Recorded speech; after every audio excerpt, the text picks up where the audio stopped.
Well, if anybody was paying attention to the hearing this morning with the House Intelligence one of the House Intelligence Committees with regard to UFOs, you are greatly disappointed because basically nothing happened during this hearing. These people that they sent up, who apparently are top intelligence officials in the United States, but apparently they don't have any answers, and not even to some basic questions.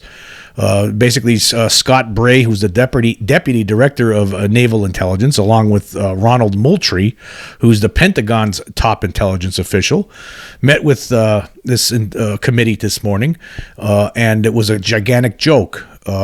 Basically, well, what it boils down to was a bunch of politicians and a couple of intelligence officials basically having a giant circle jerk. They basically sat there and jerked off the public, and with no information. They tried to act all smart, throwing a lot of information out there that really nobody give bloss kind of stuff nobody gives a crap about, and basically insulted the intelligence of anybody who's been studying this issue and understands that there is an extraterrestrial presence here on Earth, and they're nowhere close to admitting that. In fact, I don't think these guys, even though they are top intelligence officials, I think they went in there and they have plausible deniability. I don't think they know. I think there's certain people, there's no question in my mind, there are certain people who are part of some sort of group that's working along with some contractors, the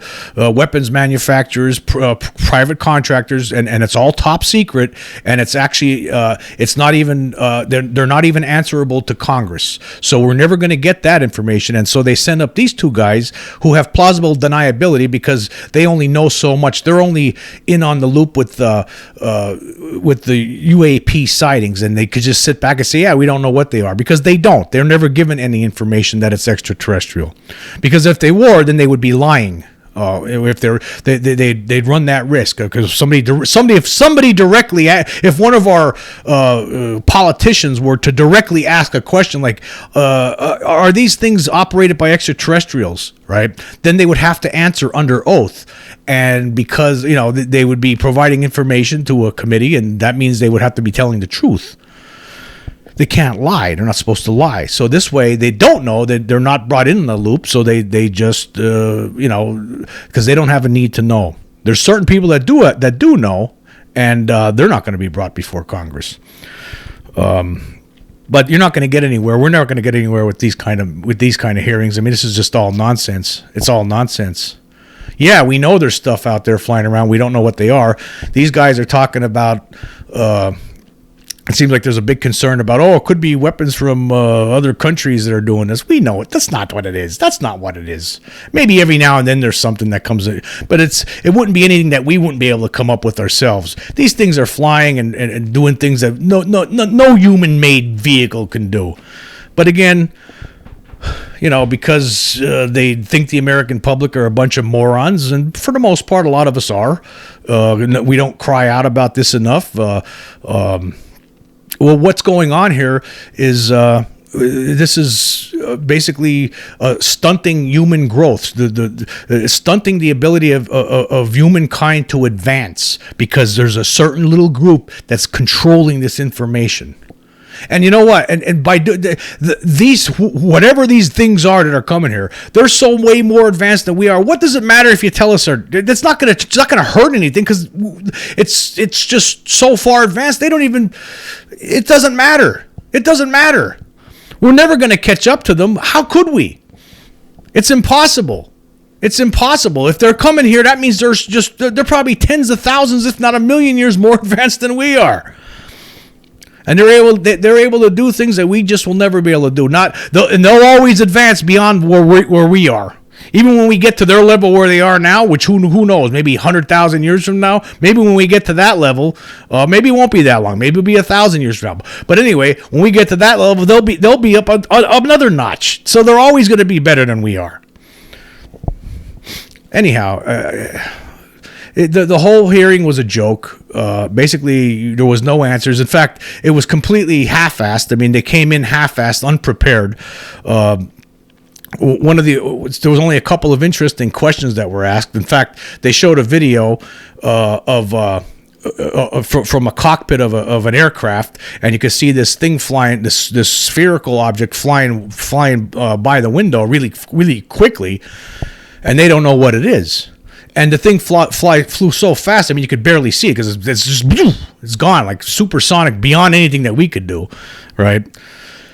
But anyhow, so one of the committee members, Adam Schiff, asked the question if they could show that video again and stop it so we could see what that thing looks like, because it goes by the screen so fast. They weren't prepared for that. You think they would have had a still shot ready or something? They had somebody screwing around with the laptop. Imagine this: the Pentagon brings a laptop that that doesn't have the ability to stop on a dime to show the Congress this image. So they go in totally half-assed, and that's what it was a joke. We'll just watch here. We'll watch this exchange, and you'll see what I'm talking about.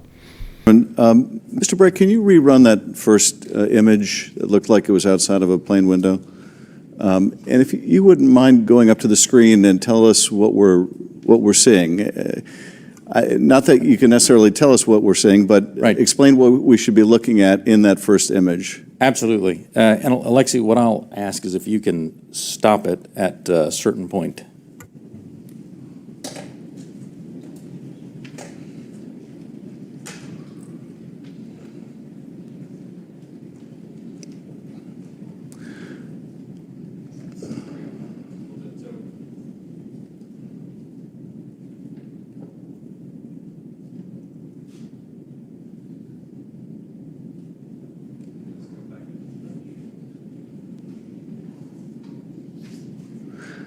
And are we looking outside of a civilian aircraft window? Is that what we're looking at? You're looking outside a U.S. Navy F-18. Okay. And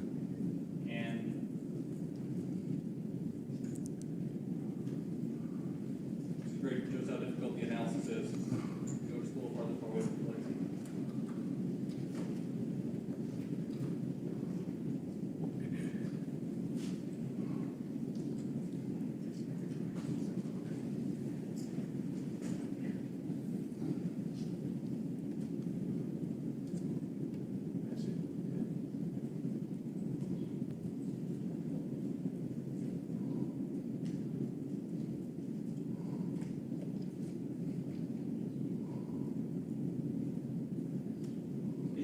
Finding UAP is harder than you may think. What you'll find eventually on this, when we find the right frame, is for literally about one frame here is a spherical object that passes right through here, passes right through there because the aircraft is moving pretty fast in this direction with the flyby of it. And it is a... Is that it right there? Can you point to the screen again what we're supposed to be looking at?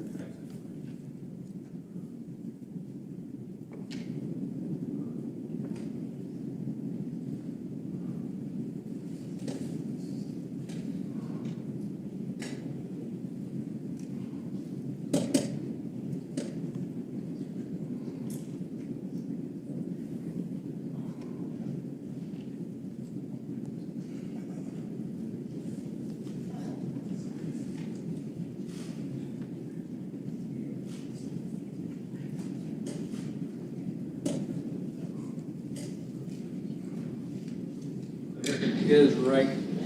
Okay, if you could stop that frame. That's not the one. No, it's not the one.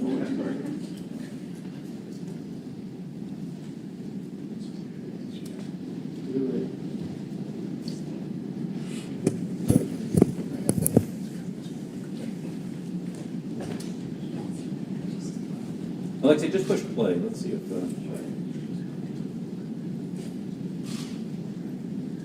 Here's what you'll see coming up right here is there it went. Now back up just a spherical object right here. It zooms by the window right in this area right there. There we go. Could you see that part right there again going by? I think we're having a hard time stopping it in the right spot.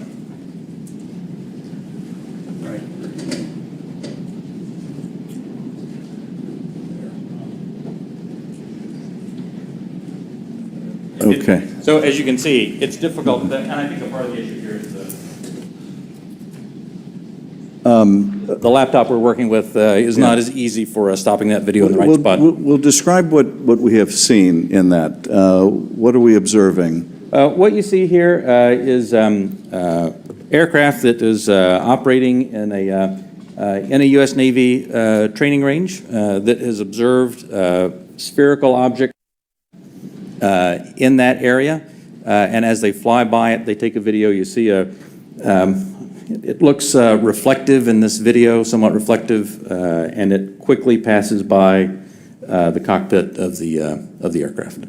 And is this one of the phenomena that we can't explain? I do not have an explanation for what this specific object is. And is this one of the situations where it is? That's the object that we're looking at right there? Thank you. And is this a situation where it was observed by the pilot and it was also recorded by the aircraft's instruments? We'll talk about the multi-sensor part in a later session. As you can see, that was a complete joke. The only one who asked a legitimate question was Representative Gallagher. He brought up about the 1967 Malmstrom incident where UFO showed up and basically shut down 10 nuclear missiles at a base in Malmstrom Air Force Base in Montana back in 1967. There's a little article actually from Great Falls Tribune, if you're unfamiliar with that story. But, you know, these people at this hearing today, they should have been familiar with the story. The two Pentagon guys, they didn't have any answers. That was the only good question that was brought up. And before I run that little segment, let me just go over this article. UFO sighting still resonates. Again, this was from March 12, 2017, this article. It's been nearly 50 years since Robert Salas was a young missileer stationed at Malmstrom Air Force Base and, on a mid-March night in a silo near Roy, became an unwitting witness to history. Awake and alert underground in the early morning while his commander rested in a two-person compartment where men managed missiles, Robert was alerted by security guards up top. They told me about strange lights in the sky, Robert said. I thought they were pulling my leg. About 10 minutes later, the phone rang again. This time he was clearly frightened, extremely frightened, Robert says. He was looking right at the thing, a glowing red object, oval-shaped and some 40 feet in diameter, and it was hovering above the front gate. He considered, later on it says, there were two strange incidents just days apart nearly 50 years ago when missiles in the midst of Montana were rendered temporarily inoperable. Robert, who came to Great Falls in 1966 after graduating from the Air Force Academy, was there on one of the harrowing nights. It's called the Oscar Flight in reference to the name of the site. I was shocked, he says, and what happened the next day, he says, was even more stunning. He was asked, basically ordered, he says, by commanders to sign a non-disclosure document in which he pledged to never talk about the incident. That haunted me, Robert says. It haunted me for a long, long time because, he says, the truth is this. It was an unidentified flying object that nobody could explain to this day. The Air Force investigated this secretly, I believe, through 1972. I think this thing was not of this earth. I'm convinced it was not built here because it was able to send signals to each of our missiles separately. The guidance and control equipment was upset in each one. And there's more to the article here. Again, I'll leave the link there for you to read it. But that's important going into, when Gallagher asked the question regarding this, these guys, they basically didn't have any answers. So check it out. Thank you, Mr. Chairman. Thank you for allowing me to join this hearing. I really appreciate the witness's testimony. Mr. Moultrie, as the chairman mentioned, DoD had an initiative to study UFOs in the 1960s called Project Blue Book. It's also been well reported in our briefing and in other places that we have more recent projects, specifically ATIP. Could you describe any other initiatives that the DoD or DoD contractors have managed after Project Blue Book ended and prior to ATIP beginning? Did anything also predate Project Blue Book? So I can't speak to what may have predated Project Blue Book. I mean, of course, there's Roswell and all these other things that people have talked about over the years. I'm familiar with Blue Book. I'm familiar with ATIP. I haven't seen other documented studies that have been done by DoD in that regard. So you're not aware of anything in between Project Blue Book and ATIP. I'm not aware of anything that's official that was done in between those two. Hasn't been brought to my attention. Okay. Additionally, are you aware of any other DoD or DoD contract programs focused on UAPs from a technological engineering perspective? And by that I mean, are you aware of any technology initiatives focused on this topic other than initiatives focused on the individual case investigations? I am not aware of any contractual programs that are focused on anything related to this other than what we are doing in the Navy Task Force and what we are about to launch in terms of our effort. Same question for you, Mr. Bray. Same answer, not aware of anything outside what we are doing in the UAP Task Force. So just to confirm, you're not aware of any technology or engineering resources that have been focused on these efforts besides what we've mentioned today? Once again, I'll say no contractual or programmatic efforts that are involved. The reason why I qualify it that way. Yeah, let me qualify it that way. I can't speak to what people may be looking at in the department. Somebody says, I'm looking at something that may be unidentified, and I can't speak to that. I speak to official programs that we have on the record. It's also been reported that there have been UAP observed and interacting with and flying over sensitive military facilities, particularly, and not just ranges, but some facilities housing our strategic nuclear forces. One such incident allegedly occurred at Malmstrom Air Force Base, in which 10 of our nuclear ICBMs were rendered inoperable. At the same time, a glowing red orb was observed overhead. I'm not commenting on the accuracy of this. I'm simply asking you whether you're aware of it and whether you have any comment on the accuracy of that report. Let me pass that to Mr. Bray, if you've been looking at UAPs over the last 3 years. That data is not within the holdings of the UAP Task Force. Okay, but are you aware of the report, or that the data exists somewhere? I have heard stories. I have not seen the official data on that. So you've just seen informal stories, no official assessment that you've done or exists within DoD that you're aware of regarding the Malmstrom incident? All I can speak to is what's within my cognizance of the UAP Task Force, and we have not looked at that incident. Well, I would say, it's a pretty high-profile incident. I don't claim to be an expert on this, but that's out there in the ether. You're the guys investigating it. I mean, who else is doing it? If something was officially brought to our attention, we would look at it. There are many things that are out there in the ether that aren't officially brought to our attention. So how would it have to be officially brought to your attention? I'm bringing it to your attention. Sure, this is pretty official. Sure. So we'll go back and take a look at it, but generally there is some authoritative figure that says there is an incident that occurred. We'd like you to look at this. But in terms of just tracking what may be in the media that says that something occurred at this time, at this place, there are probably a lot of leads that we would have to follow up on. I don't think we are resourced to do that right now. Well, I don't claim to be an authoritative figure, but for what it's worth, I would like you to look into it. And Sure. if for no other reason, you could dismiss it and say this is not worth wasting resources on. Now, another good question there that Gallagher asks, basically he's wondering if, in between the closing of Blue Book, Project Blue Book, which was the Air Force's project to study UFOs reported to them by civilians and whoever, right? That closed that was operational from the 1950s until 1969, and from that point all the way until the 2000s with the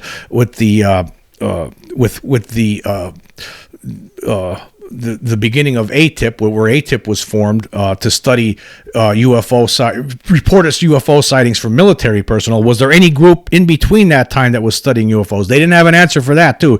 So you're basically telling me, the Pentagon is telling you, right, that they don't know of it. The two top officials are there telling you that they don't know of any organization, any government group, right, that has been studying UFOs for all those decades. You're gonna try to sit there. They're gonna try to sit there and tell the American people that the government wasn't studying UFOs from 1969 all the way up to the 2000s.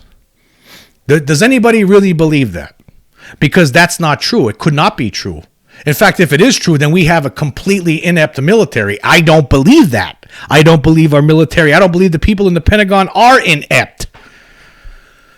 So that leaves only one answer. The answer to that, there has to be. There is something. There's always been something. There's actually these things like Blue Book and ATIP and now this new one, OGSWAP or whatever it's called, right? All these things are just, okay, yeah, we could let people know about them, but underneath there's a different group operating. Okay, that's what's going on. There's a different group that's secret, that doesn't have to answer to anybody, not to Congress. I don't know who came up with this rule, but some president in the past, whether it was Truman or Eisenhower or somebody came up in the past. Somebody decided, okay, in the long past, sometimes there was something that was that. That's what it seems like, because obviously, if that's not the case, right, then Congress would be getting answers on this, but they're not. They're not getting answers because they're not. This group feels that it doesn't have to give answers to the people, not even to Congress. It doesn't have to. So, and they're going to make you. They're going to try to make you believe that there's no group out there that's been studying UFOs for all these years. Why wouldn't there be? There would have to be. There people have been seeing these things for decades. I saw one. I know that's real. I seen one of these things with my own eyes. Right? With a witness. There was somebody else there. It wasn't my imagination. So I know there's something going on here, and I would hope, right? And that was back in 1994. I would hope that our government is looking into this and has been looking into this. But they're not sharing that information with us. They don't want to tell the world. They don't want to tell the United States citizens whom they are working for that there is extraterrestrial presence here on this planet. And this is a continuation of that today. This was a complete, what happened here today, the government completely jerked off the public. They had a big circle jerk. And a lot of these people, what are they doing in the intelligence? Some of these questions that were asked were from, sounded like from morons. Who was the one congressman, LaRouche? I mean, he's asking questions. Let's look at this. Listen what this guy says. Thank you, Mr. Chairman, and I want to thank the witnesses for being here today. Obviously, this topic of UAPs has attracted a lot of interest in people that are curious about this hearing today. As we talk about, and I would say there's a lot of what I would call amateur interest groups that are involved in the UAP field. My question is, when there are unsubstantiated claims or manufactured claims of UAPs or kind of false information that's put out there, what are the consequences for people that are involved with that or groups that are involved with that? So one of the concerns that we have is that there are a lot of individuals and groups that are putting information out there that could be considered to be somewhat self-serving. We're trying to do what's in the best interest of, one, the Department of Defense, and then two, what's in the best interest of the public, to ensure that we can put factual-based information back into the mainstream and back into the bloodstream of the reporting media that we have, so people understand what's there. It's important because we are attempting, as this hearing has drawn out, to understand, one, what may just be natural phenomenon, two, what may be sensor phenomenology or things that were happening with sensors, three, what may be legitimate counterintelligence threats to places that we have or bases or installations, or security threats to our platforms.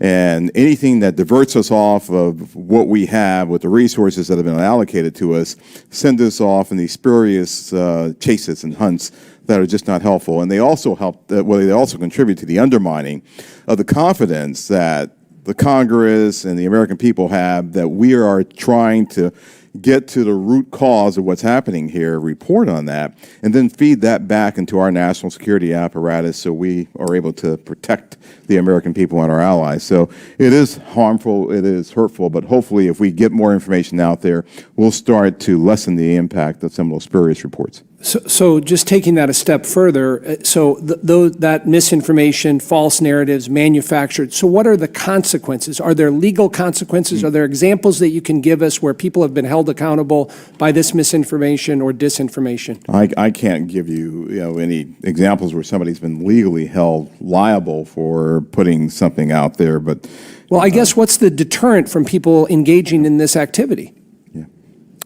I don't know. I don't have that answer. That's something that, welcome the dialogue with Congress to talk about that with the members who, help legislate those laws to say what should be the legal ramifications that we could use to potentially hold individuals accountable. How about that? What a moron. What kind of question is that? What's he talking about? Of course, there's people out there, there's morons out there, there's idiots out there, there's trolls out there that come up with all kinds of fake UFO videos and throw them on YouTube. Was that what he's talking about? Those people? Right? Is he talking about people that report, like say I report my UFO because I don't have proof, I don't have the physical proof in my hands to show. I know I saw what I saw. Is that what he's talking to me about that? But what I saw? Oh, that you can't prove that, so you must be lying. Is that what he said? I don't understand what this guy's saying. And he's on the intelligence. Did somebody make a mistake here? He needed to be on the stupidity committee because this guy's a dope. He's a dummy. Dum. Get him out of there. Get somebody on there with some brains. Actually, most of those people need to get thrown out of there. These people don't even know what are they asking? Direct questions about what's going on here instead of this nonsense. Instead of one other question that was asked. What do they do when they see one? What's the reporting? How do they report it? Who cares how they report it? They fill out a paper. Anybody can figure that out. So basically, this guy was one of these congressmen was wondering, okay, how is like say somebody in the Air Force sees one of these things. What's the protocol for like who gives a shit? Ask them the real questions, right? Ask them the real questions. Okay, are these things? Do you think these things are extraterrestrial? What's the chances of that? Have you ever determined what the did you ever come up with an idea of how the possibility that these things might be extraterrestrials?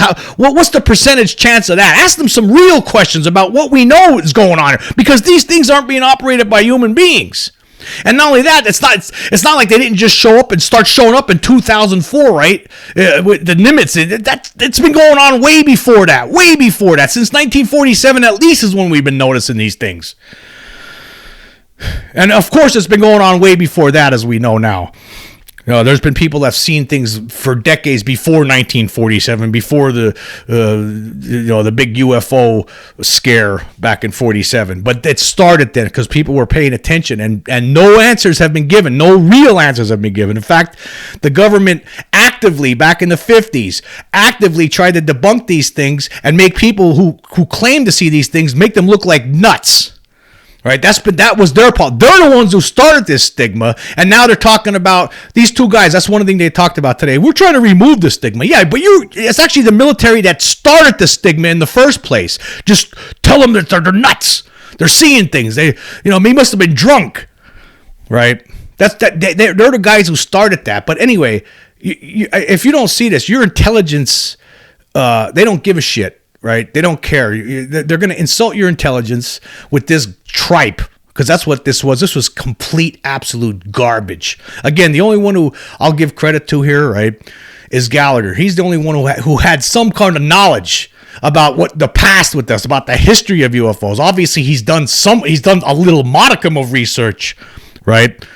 At least Schiff a little bit. I'll give him a little bit of credit. Otherwise, that's about it. I'll give him a little bit of credit for asking at least, hey, could you just pause that video so I could see what that object looks like?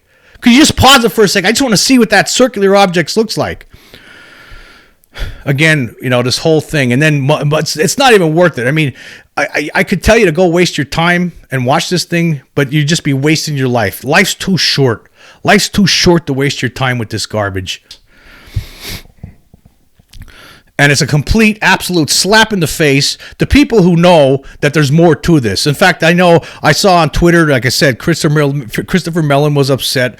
I'm sure, I'm sure there's a lot of people upset today, right? A lot of people knew this was coming. I knew this was coming. I knew they weren't going to say anything. They weren't going to spill the beans. All this does is again, this feeds into the debunkers out there. See, right? Who have just come up with their own bullshit, their own stories that to try to debunk these things, and then basically their stories end up most of the time more outrageous than the notion that these things are extraterrestrial. But again, it's very upsetting.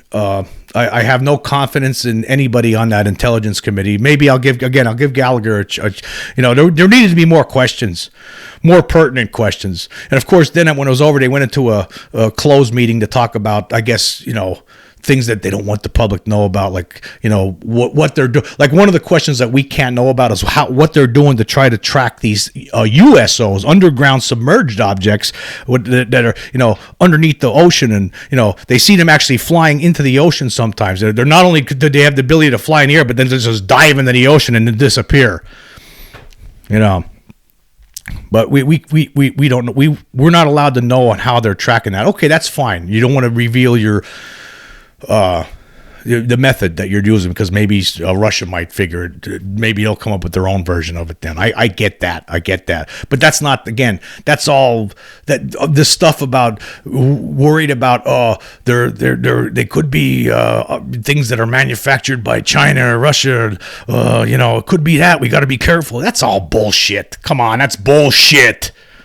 That's bullshit. This has been going on for all these years. These things have been flying around. There's no way, right? There's absolutely no chance that these things are manufactured in other countries and that they have this kind of technology, because this technology has been around for decades, since the 40s that we know of, at least. Again, it's just an insult to intelligence, and they're not going to tell you anything. They're gonna act like you're a bunch of morons, and our mainstream media. Come on, what a joke they are.